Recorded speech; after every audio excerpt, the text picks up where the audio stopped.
শাশ্বত ভারত কথার মধ্য দিয়ে চালিত সকলকে স্বাগত জানাচ্ছি। শ্রীরামকৃষ্ণ শারদাশ্রম, কাষ্টসাংড়া দক্ষিণ পাড়া, খোসালপুর, পেরো, আমতা, হাওড়া থেকে বলছি। হাওড়া, পশ্চিমবঙ্গ। পরিব্রাজক স্বামী সত্য স্বরূপানন্দ কয়েকদিন আগে পুণ্যভূমি জয়রামবাটি, মনের কথা বলছি, বিষয় নিয়ে বলছি। বিষয় হচ্ছে চাষবাস, ধান্য রোপণ। পুণ্যভূমি জয়রামবাটি ইউটিউব চ্যানেল বা ফেসবুকও বলতে পারেন, মুখচ্ছবি আমি দেখলাম। জায়গাটি বলা হচ্ছে, যেভাবে দেখেছি, যত স্মরণে আসছে, ঠাকুরের পৈতৃক জমি লক্ষ্মী জলা, ধান্য রোপণ করছেন মহারাজ বা ব্রহ্মচারীগণ। খুবই প্রশংসনীয়। এই সম্পর্কে আমার কিছু বলার আছে। তার মধ্যে মহেশ রঞ্জন সোম, শ্রীরামকৃষ্ণ প্রেম ভরে মনকে মন রে গাও শ্রীরামকৃষ্ণ নাম, ওই গানটি গাইছেন। আর আমাদের মহারাজরা ধান রোপণ করছেন, ধানের চারা রুইছেন। এখানে গ্রাম্য ভাষা বলে ধান রুইছেন, ছোট ছোট চারা। খুবই প্রশংসনীয়। কিন্তু এখানে তো আমার মতামত হচ্ছে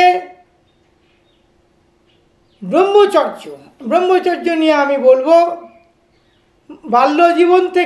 বাল্যকাল থেকে 25-30 বছর বয়স পর্যন্ত সে কলকারখানায় লোহা চাগা, কৃষিক্ষেত্রে চাষবাস করুক, গাছ বাগান করুক, তাতে কিছু আসে যাবে না।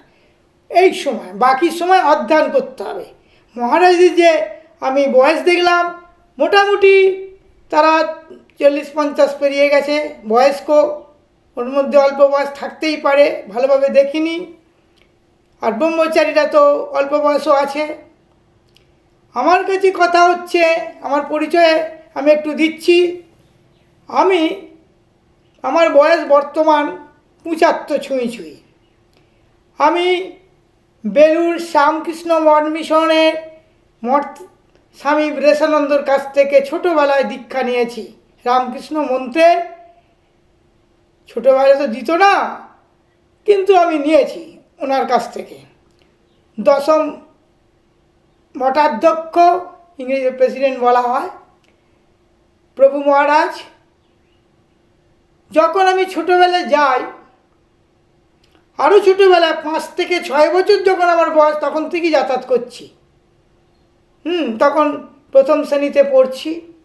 গিয়ে দেখি প্রথম যে মূল ফটক, সেখানে ঢুকতেই আমি দেখলাম বাম দিকে 2-1 পা যেতেই বাম দিকে জলা জমি, সেখানে ধান চাষ হয়েছে।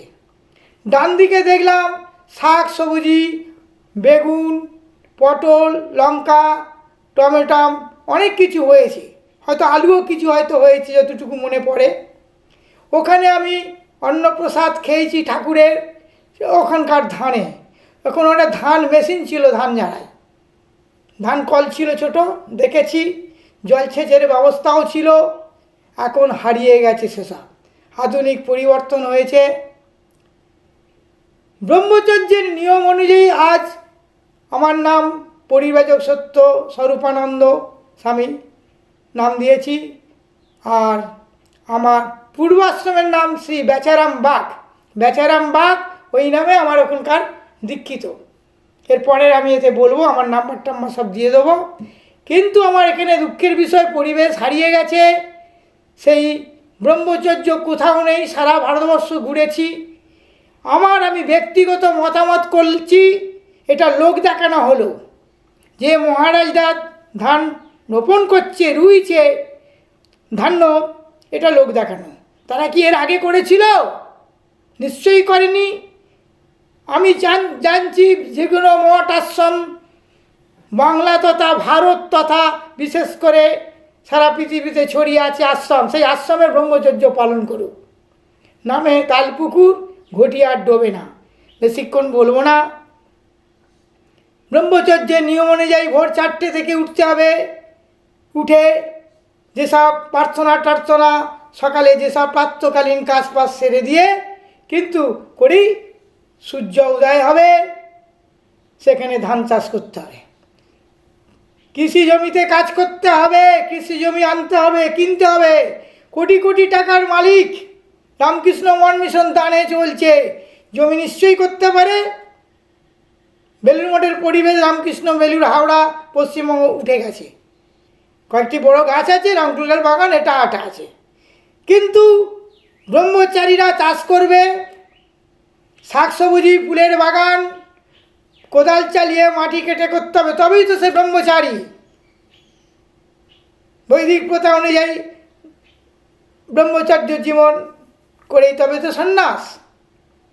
আমি সেই গুরুর কাছ থেকে দীক্ষা নিয়েছি, প্রভু মহারাজ। আমি চ্যাটাং কথা বলতে ভালোবাসি, সত্যি কথা। আমরা খাবো কি পরিবেশ নিয়ে সেখানে বলা হয়েছে। আমি আশা করব প্রত্যেকটি আশ্রমে বাল্যকাল থেকে তারা মিশনে যারা পড়াশোনা করছে, যারা ব্রহ্মচারী হচ্ছেন, আশা করব ছোটোবেলা থেকে যে বয়স অনুপাতে আপ টু 40 থেকে 50 বছর পর্যন্ত বৃক্ষরোপণ, ধান চাষ করবে, সবজি চাষ করবে, আশ্রমের পরিবেশ ফিরিয়ে আনুন। যেখানে যত গাছ, দরকার হলে বহুতল বাড়ি ভেঙে দিয়ে মাঠ করে দিতে হবে, আমি মনে করি। পরিবেশ তৈরি করুন। অলমস্থিত শয়তানের কারখানা, আর বেশি বলবো না। এর জন্য আমি এখনও 75 বছর বয়সে মাটি কাটি। আমার আশ্রমে দেখে যাবেন গাছপালা লাগাই। আমি botanical survey of Indian botanic গার্ডেনে চাকরি করতাম, হাওড়া শিবপুর। আমি যারা ইউটিউবটা শুনছেন পৌঁছে দেবেন সকলের কাছে, মঠ মিশনের সাধু সন্ন্যাসীদের কাছে। আমি আশা করব এই ভিডিও, এই শাশ্বত ভারত কথার যে ইউটিউব চ্যানেল খুলেছি, আমি চারতেও জানি না, যাই হোক, সাধু সন্ন্যাসী যারা ওই বয়স নয় তারপরে অধ্যয়ন করাবেন, তারা শিক্ষকতা করবেন। মিশনে যেসব ছেলেমেয়েরা পড়াশোনা করছে, ছেলেরা, সে তাদের শিক্ষা দিতে হবে। ব্রহ্মচর্য শিক্ষা থাকলেই তাদের তো ব্রহ্মচর্যর আবাসিক খুনোখুনি ফাটাফাটি হচ্ছে। ব্রহ্মচর্য আশ্রম বিশ্বকবি রবীন্দ্রনাথ ঠাকুর শান্তিনিকেতনে করেছিল, সেখানে তো হয়নি। এখন উচ্ছৃঙ্খল রবি ঠাকুরের নোবেল পর্যন্ত চুরি হয়ে গেল। এই তো আমাদের দেশ। আমি আশা করব যাদের বেশি বয়স হয়ে গেছে তারা পড়াশোনা করাবে, আবাসিক আশ্রম হবে, ব্রহ্মচর্য তৈরি হবে। রামায়ণে চলে যান ত্রেতা যুগে, তারা 4 ভাই ছাড়া আরও অনেকে ভরদ্বাজ মুনির আশ্রমেতে তিনি শিক্ষা লাভ করেছেন। দাপর যুগে কৃষ্ণ, বলরাম এবং আমাদের ওই আরও অনেকে ওই সখা, তারাও ওখানে ব্রহ্মচর্য শিক্ষা লাভ করেছেন। হচ্ছে এই হচ্ছে, তা আমি নামটা ভুলে যাচ্ছি, সহচরটা মনে আসছে না বয়স। এবারে বলুন আপনারা, আশা করব ফিরিয়ে আনুন মঠ আশ্রমগুলো।